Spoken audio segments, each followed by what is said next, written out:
हमको समझाया पहले कि मीडिया में बोल देना कि वो पिस्टल नहीं टॉर्च थी। तो उसके बाद शालिग्राम गर्ग जी आए, हाथ में पिस्टल, मुंह में सिगरेट थी। नशा इतना किए थे तो मतलब शराब से बढ़ के भी था कि अगर किसी को वो मार रहे थे तो वो खुद भी गिर जा रहे थे। 2-3 बार तो नाली में भी गिर गए। पंडित धीरेन्द्र शास्त्री के लोग आए थे, 4-5 लोग आए और एक गाड़ी भेजी थी उन लोगों ने। तो मेरे ससुर जी व सासू माँ को लेकर गए थे। फायरिंग की, अगर वो फायरिंग किसी के लग गई होती तो हाथ धो के बैठ गया होता। और अभी तक पकड़ धक्कड़ नहीं हुई क्योंकि वो कल के जो भिखारी थे आज के करोड़पति हैं।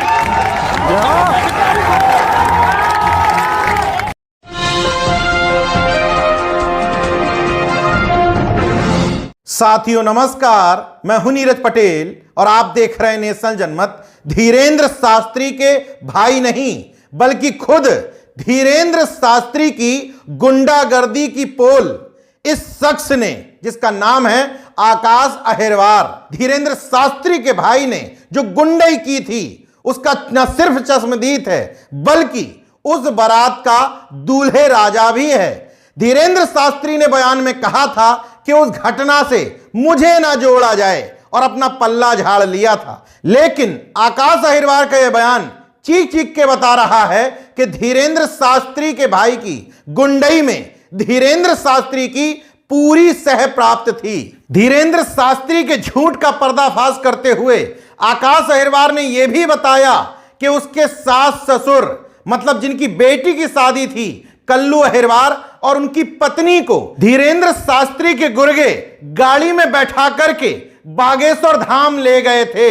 उसके बाद शालिग्राम गर्ग जी आए तो हाथ में पिस्टल, मुंह में सिगरेट थी और नशा इतना किए थे वो मतलब शराब से बढ़ के भी था कि अगर किसी को वो मार रहे थे तो वो खुद भी गिर जा रहे थे। 2-3 बार तो नाली में भी गिर गए।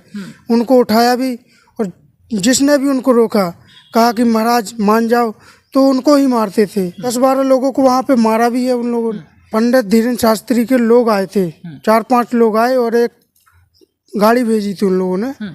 तो मेरे ससुर जी व सासू माँ को लेकर गए थे और वहाँ पे जो समझाया हो वो तो मैं नहीं देखा है, लेकिन साथ में लेके गए थे। 1-1.5 घंटे बाद वापस आए थे वो लोग।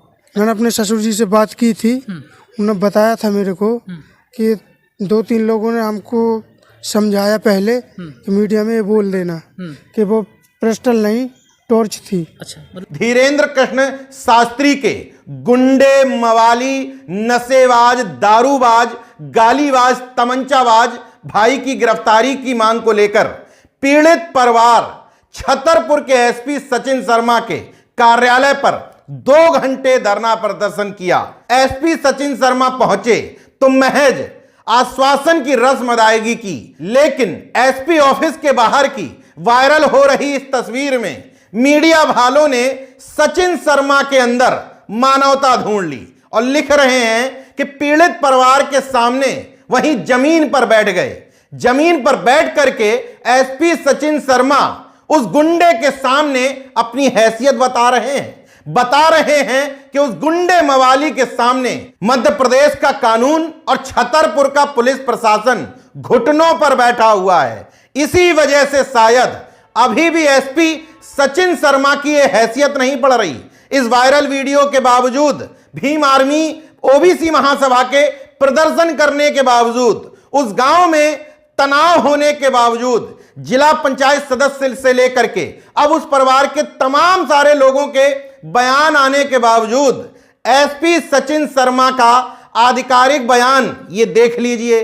कह रहे हैं कि सिर्फ वीडियो के आधार पर यह नहीं कहा जा सकता कि वो गुंडा तमंचा लिए हुए था। ब्राह्मणवादी मीडिया की रिपोर्टिंग देखिए।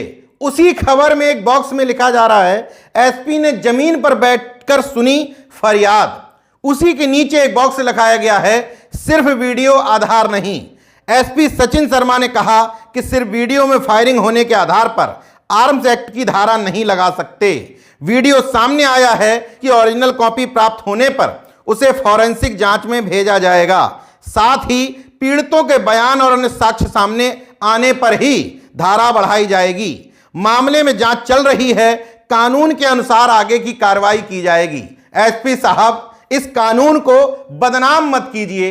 अगर उस वीडियो के आधार पर कुछ भी डिसाइड नहीं होना था, वीडियो की जांच चल रही थी, तो अभी SC/ST में जो मुकदमा दर्ज किया है वो किस बेस पे किया है? चलिए मान लेते हैं पीड़ितों के बयान के आधार पर किया, तो इसी खबर में स्पष्ट तौर पर जिला पंचायत सदस्य राम रतन के हवाले से बताया गया है कि न सिर्फ तमंचा लहराया गया, फायरिंग की गई, जान से मारने की धमकी भी दी गई। तो फिर अवैध असलहा, आर्म्स एक्ट और अन्य धाराएं क्यों नहीं लगाई जा रही हैं? चलिए नहीं लगाई जा रही हैं, तो क्या एसपी साहब अन्य मामलों में भी वीडियो के आधार पर आप निर्णय नहीं लेते हैं? क्या अन्य मामले में वीडियो को साक्ष्य मान करके उस आधार पर FIR दर्ज नहीं की जाती है?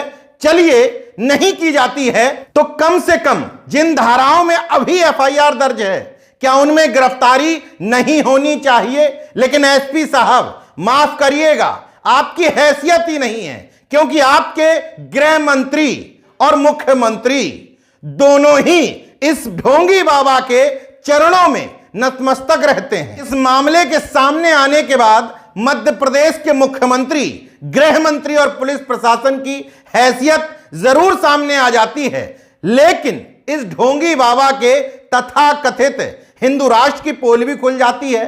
धीरेंद्र शास्त्री, क्या इसी तरह का हिंदू राष्ट्र बनाना चाहते हो? हिंदू राष्ट्र का ढोल पीटने से पहले अपने भाई को तो समझा लो कि जिन लोगों को मां बहन की गालियां दे रहा है, धमका रहा है, ये लोग भी हिंदू थे। तो क्या इन हिंदुओं की तरफ से धीरेंद्र शास्त्री अपने भाई को जेल की सलाखों के पीछे नहीं पहुंचाएगा? उन तथाकथित हिंदुत्ववादियों से भी पूछना चाहता हूं जो कहते हैं कि धर्म शास्त्रों के शब्दों की व्याख्या गलत ढंग से की गई है।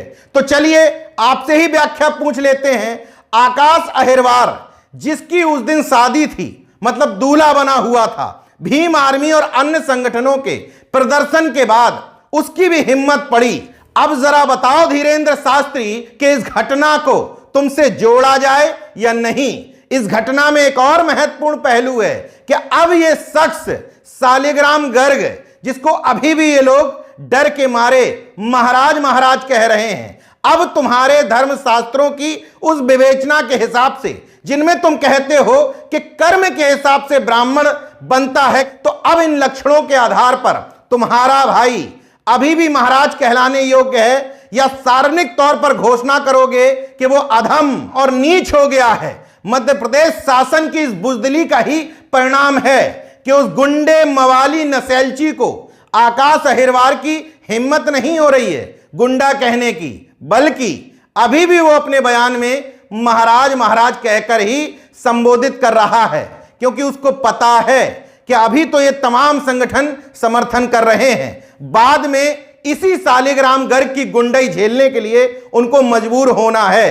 क्योंकि जब इतनी चर्चित घटना में एसपी साहब और मध्य प्रदेश शासन प्रशासन की यह स्थिति है, तो तमाम ऐसी घटनाएं जिनके वीडियो सामने नहीं आते हैं, उनमें ये सालिग्राम और इस बाबा के चेले उस गांव में क्या क्या गुंडाई नहीं करते होंगे, ये बताने की जरूरत नहीं है। अब देखना यह होगा कि भीम आर्मी के, ओबीसी महासभा और जैस संगठनों के इतने घोर विरोध के बावजूद गिरफ्तारी होती है नहीं, और अगर अगले 1-2 दिनों में गिरफ्तारी नहीं होती है तो भीम आर्मी और अन्य संगठन आगामी रणनीति के हिसाब से अगला कदम क्या उठाते हैं। देखते रहिए नेशन जनमत, जागरूक और सजग बने रहिए। जय विज्ञान, जय संविधान, जय लोकतंत्र। धन्यवाद।